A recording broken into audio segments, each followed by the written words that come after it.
Hello दोस्तों। तो आज है 22 नवंबर। आज हम देखेंगे 21 नवंबर पहली शिफ्ट के मध्य प्रदेश पुलिस कांस्टेबल के सारे जीके जीएस के क्वेश्चन। जितने भी क्वेश्चन हैं सब रियल हैं, सब बच्चों ने बताए हैं। मैथ्स का थोड़ी थोड़ी पैटर्न चेंज हो रहा है। तो चलिए शुरू करते हैं। आज का पहला क्वेश्चन था, एक क्वेश्चन आया था आई से, तो कि प्रकाश के अचानक से आंख में प्रवेश करने पर किस पर प्रभाव पड़ता है। या बोल दो कि प्रकाश सबसे पहले किस में प्रवेश करती है आंख में। तो इसका आंसर हो जाएगा कॉर्निया। सबसे पहले कॉर्निया में प्रवेश करता है। ठीक है।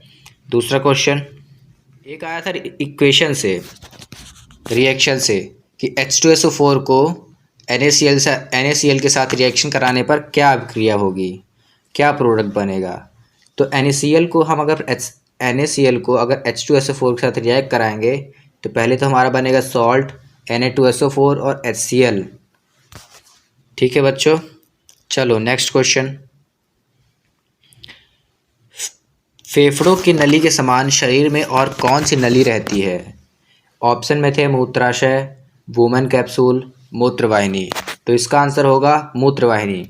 मूत्रवाहिनी भी फेफड़ों की तरह नाली नुमा संरचना होती है। तो हमारा मूत्रवाहिनी कैसी होती है, देखिए ये है अपना यूरेथ्रा, ये है यूरेटर। यूरेटर मीन्स मूत्रवाहिनी जो किडनी से कनेक्ट होती है। ठीक है। चलिए नेक्स्ट क्वेश्चन। इंद्रधनुष से एक क्वेश्चन पूछा था कि बारिश में इंद्रधनुष क्यों दिखाई देता है, किसके कारण दिखाई देता है। तो इसका आंसर हो जाएगा अपवर्तन। Next question.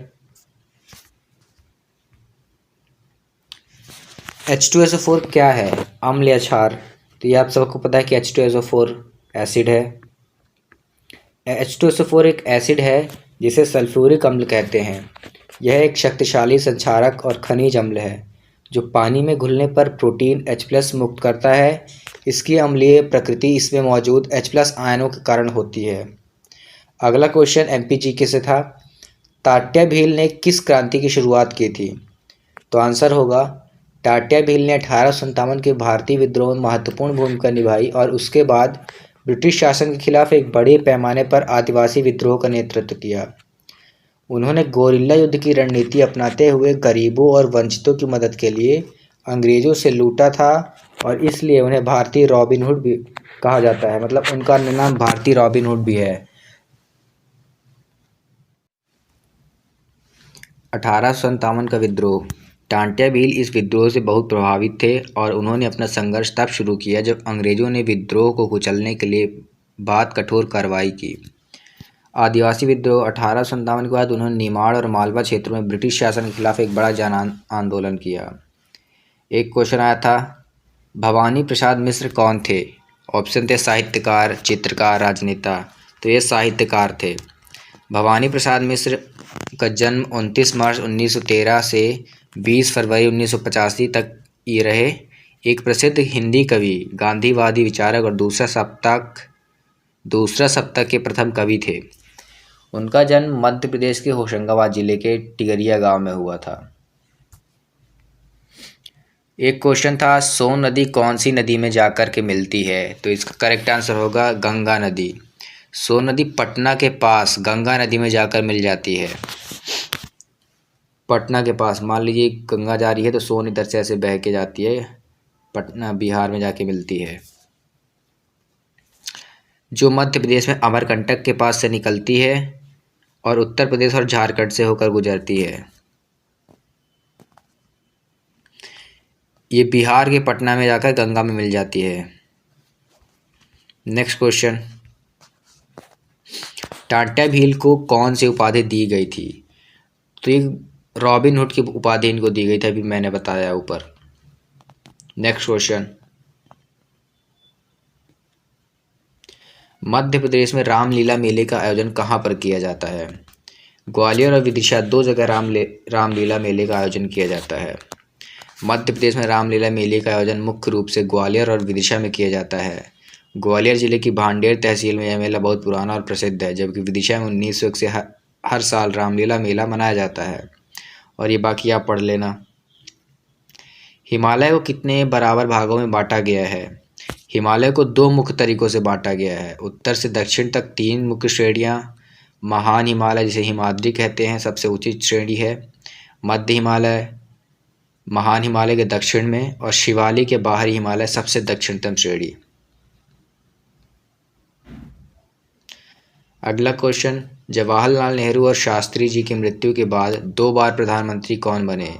तो आंसर होगा गुलजारी लाल नंदा।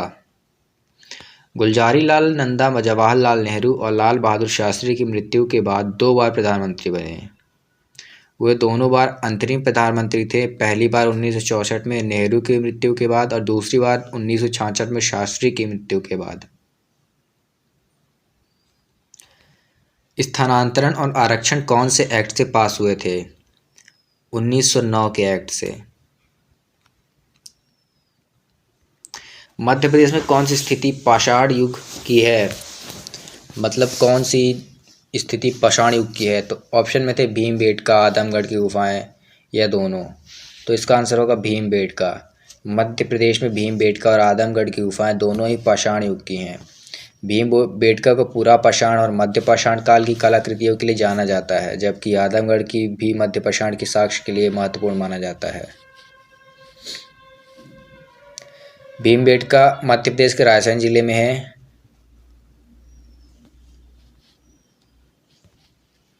यहाँ शैल चित्र जो शिकार, नृत्य और सामुदायिक जीवन जैसे विषयों को दर्शाते हैं।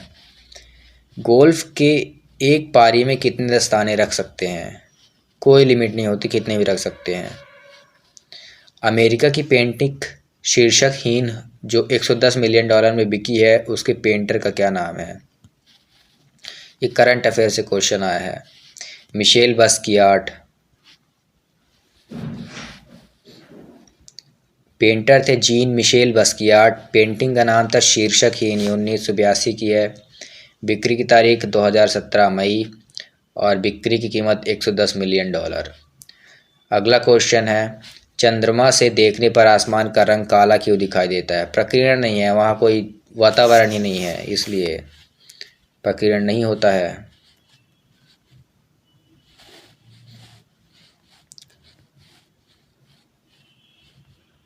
अगर वायुमंडल ना हो तो आकाश का रंग कैसा होगा? जैसे बताया, वायुमंडल नहीं होगा तो काला रंग होगा। तो चलिए, जीके जीएस के क्वेश्चन इतने ही मिले हैं। 17 क्वेश्चन मैंने करा दिए। और मैथ्स के कुछ क्वेश्चन थे, जैसे 200 मीटर आसमान में उड़ता हुआ एक हवाई जहाज पृथ्वी पर 30 डिग्री का उन्नयन कोण, ये ट्रिग्नोमेट्री से क्वेश्चन था। साइन थीटा की वैल्यू दी थी 3/5, एंगल 90 डिग्री, तो कॉस थीटा की वैल्यू पूछा था। एक वृत्त के केंद्र और बाहरी बिंदु से कितनी स्पर्श रेखाएं खींची जा सकती हैं? किसी वस्तु का अंकित मूल्य 500 है या दूसरे 450 में बेचा जाए तो कितने प्रतिशत का बट्टा दिया? किसी वस्तु को 25% पर बेचते हैं, अगर उसके मूल्य में 60 रुपये जोड़ दें तो 10% का लाभ होता है, तो कॉस्ट प्राइस पूछा था। 15 व्यक्ति किसी कार्य को 40 दिन में करते हैं तो 10 व्यक्ति इस कार्य को करने में कितने दिन लेंगे? ये कुछ क्वेश्चन थे मैथ्स के। बॉड मास से एक आया था, आई एज वाला एक आया था, स्टैंडर्ड डेविएशन से 2-3 क्वेश्चन थे, रीजनिंग से कुछ क्वेश्चन मिले हैं, इमीडिएट फिगर वाला एक था, पेपर फोल्डिंग वाले 2, ब्लड रिलेशन के 2 क्वेश्चन थे, फिगर काउंटिंग के 2 क्वेश्चन, कोडिंग डिकोडिंग के 5 से 6 क्वेश्चन आए थे। कोडिंग डिकोडिंग पढ़ के जाना, अच्छे क्वेश्चन आ रहे हैं। मानसिक अभिरुचि के 5 क्वेश्चन, पजल के एक भी क्वेश्चन नहीं आए, सिलोजिज्म के 2 क्वेश्चन, कथन निष्कर्ष के 2 क्वेश्चन, नंबर सीरीज के 2 क्वेश्चन, डायरेक्शन के 2 से 3 क्वेश्चन आए थे।